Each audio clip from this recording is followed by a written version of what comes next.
ఏం కారేనప్పా మా సారు చూడండి. ఆయన చాలా అందగాడబ్బా, చాలా అందగాడు. కానీ ఆయన్ని భగవంతుడు 40 ఏళ్ల వరకు మంచిగా ఎంతో ఆరోగ్యంగా ఉంచాడు. ఇగో ఈ ఆయన సామాన్లు మందుల బాక్స్, ఇది ఆయన దివాన్ కాటు. ఆయన కప్పుకునే దుప్పటి ఆయన దగ్గరే పెట్టుకుంటాడు, కాళ్ళ కింద దిండు అన్నీ ఉతకడానికి వేస్తాడు. వారం ఒక గంటలో దాటినా ఊరుకోరు. వారానికి ఒకసారి వెంటనే మార్చాల్సిందే ఆయన బట్టలు, దుప్పట్లు మొత్తం. ఆయనకు వైట్ అంటే చాలా ఇష్టం అబ్బా. ఎమ్మెల్యే గారు లాగా ఉండేవాడు ఇదివరకు మా ఆయన గారు. కానీ కాలమాన పరిస్థితులు బాగోక ఇగో కాళ్ళు ఎట్లా వాసిపోయినాయి చూడండి, కాళ్ళు వాపులు. చెయ్యొద్దండి, అది కుడి ఎడం చెయ్యి ఎత్తండి, చేతి ఈ చేతి ఎత్తు, సపోర్ట్ చేసుకుని ఎత్తు, పైకి ఎత్తండి. నీ కాళ్ళు చేతులు పనిచేస్తున్నాయా? నడుస్తున్నావా నువ్వు? నిన్నే అడుగుతున్నా, చెప్పు, నడుస్తున్నావా? ఎన్నేళ్ళయింది?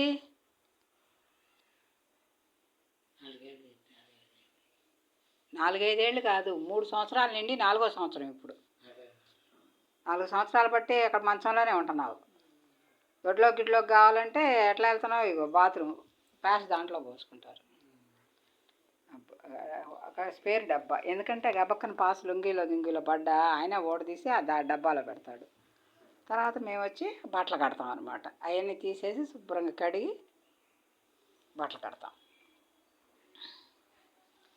చూడు ఎంత బాగున్నాడు, దేవుడిలాగా ఉంటాడు మా ఆయన గారు. ఆయనే కృష్ణుడి వేషం వేసుకున్నప్పుడు ఫోటో. ఆయనకి కృష్ణుడి వేషం ఎందుకు వేసామంటే ఆయన పుట్టినరోజు నాడు కృష్ణుడి వేషం వేసుకున్నాం. ఇక ఈయనకే నేను ఫంక్షన్ అని మొత్తుకునేది. ఫంక్షన్ కావాలి అని ఆయన ఎంతోమందికి 56 పెళ్ళిళ్ళు చేశాడబ్బా ఆయన జేబులో డబ్బులతో. బోల్డ్ మందికి ఇళ్ళు కట్టుకుంటుంటే సహాయం చేశాడు. బోల్డ్ మందికి పెళ్ళిళ్ళు దగ్గరుండి చేపించాడు. కొంతమంది దగ్గర డబ్బులు లేవన్నా కూడా ఆయన దగ్గర జేబులో డబ్బులు పెట్టుకొని తీసుకెళ్ళి ఆ సంబంధాలు వాళ్ళ ఇష్టం లేకపోయినా సరే నచ్చజెప్పి కుదిరించి పెళ్ళిళ్ళు చేసి అక్షంతలు వేసి సంతోషపడేవాడు.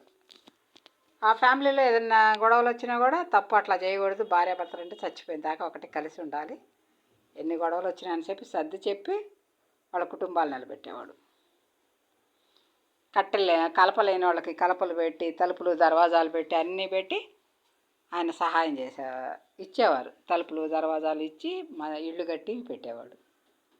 చాలా మంచి వ్యక్తి అబ్బా. కానీ మరి భగవంతుడు ఎందుకని ఆయనకి 45 ఏళ్ళ కాడి నుంచి షుగర్ ఇచ్చాడు. ఫస్ట్ షుగర్ తర్వాత బ్రెయిన్లో బ్లడ్ క్లాట్ అని చెప్పేసి అది పెట్టారు, కళ్ళు తిరగటం. దాని తర్వాత 5 ఏళ్ల తర్వాత తొంటి నొప్పి పెట్టి సయాటిక్ అనే పెయిన్, తొంట్లో నరాలు నలిగినాయని.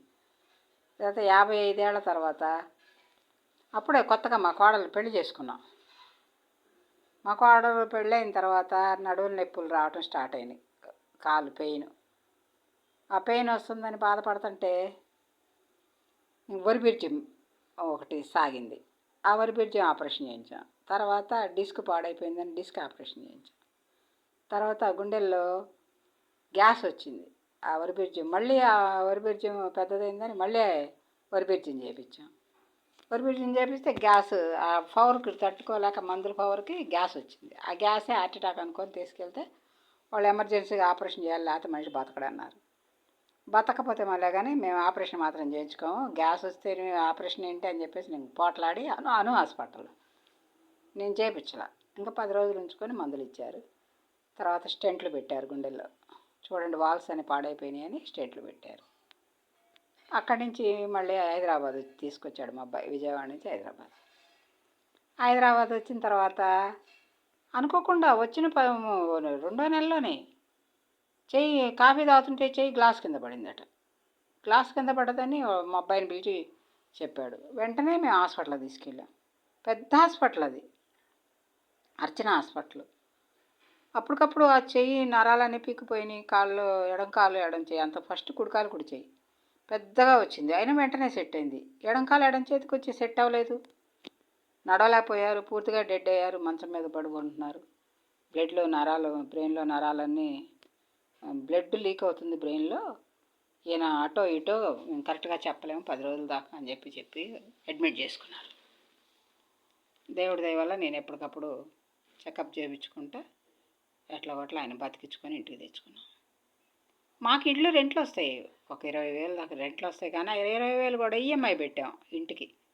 ఈఎంఐకి వెళ్ళిపోతాయి. ఇవన్నీ విషయాలు గవర్నమెంట్కి తెలుసు, ఈఎంఐ తెలుసు, పోతాయి అని తెలుసు. వీళ్ళు ఇక్కడ బతకలేక హైదరాబాద్ పోయారు, పిల్లగాళ్ళ దగ్గరికి పోయారని తెలుసు, పోషణకు డబ్బులు లేకపోయారని తెలుసు. నేను కరెంటు బిల్లులకి పెన్షన్కి లింకు పెట్టి పెన్షన్ రాకుండా చేసామని తెలుసు. అన్నీ తెలుసు గవర్నమెంట్కి, అన్నీ తెలిసే మమ్మల్ని ఇట్లా బాధపడుతున్నారు. ఆయనకి ఇచ్చే కాసిన డబ్బుల్లో ఏం పాముకుంటావు? గవర్నమెంట్ మాకు ఇప్పుడు 4 కరెంటు మీటర్లు ఉన్నాయి అనుకుందాం, 4 కరెంటు మీటర్లు డబ్బులు కడితేనే కరెంటు మీటర్లు ఇచ్చారు. డబ్బులు కట్టే ప్రతి నెల కరెంటు బిల్లులు వసూలు చేసుకుంటున్నారు. మరి ఇట్లాంటి మనసులో వ్యక్తిని తీసుకొచ్చి నేను ఏం పని చేసి ఆయన బతికించనబ్బా? చూడండి. అంటే మీరు స్థిరంగా ఇన్నేళ్ళు ఉన్నాయి సంపాదించుకొని దాచిపెట్టుకోకూడదు. దాచిపెట్టుకోవడం అనేది జరగదబ్బా. ఎంత దాచుకున్నామని మన మధ్యతరగతి వాళ్ళం ఎవరికొకళ్ళకి సహాయం చేయాలనిపిస్తే మనం చేస్తూనే ఉంటాం. మనకి గతి వస్తుందని మనకు తెలియదు.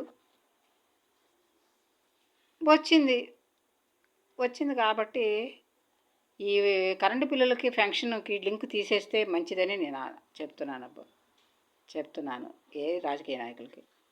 తర్వాత కార్లు, ఈ డబ్బా కార్లకేను కరెంటు బిల్లులకి పెన్షన్ తీసేయడం అనేది కరెక్ట్ కాదు.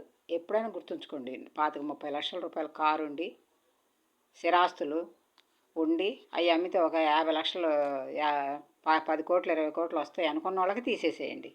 మిడిల్ క్లాస్ మొత్తానికి 1-2 కోట్ల ఆస్తులు ఉంటూనే ఉంటాయి. ఆ ఆస్తుల మీద వచ్చే కట్టలేము ఉండవు, ఎందుకంటే అవి స్థిరంగా ఉంటాయి అంతే. వాటి నుంచి రూపాయి రాదు సావదు. గేదె ఏమైనా పాలు పిండితే వచ్చి తాగుతాం అనుకోవటానికి, గేదె కాదు కదా.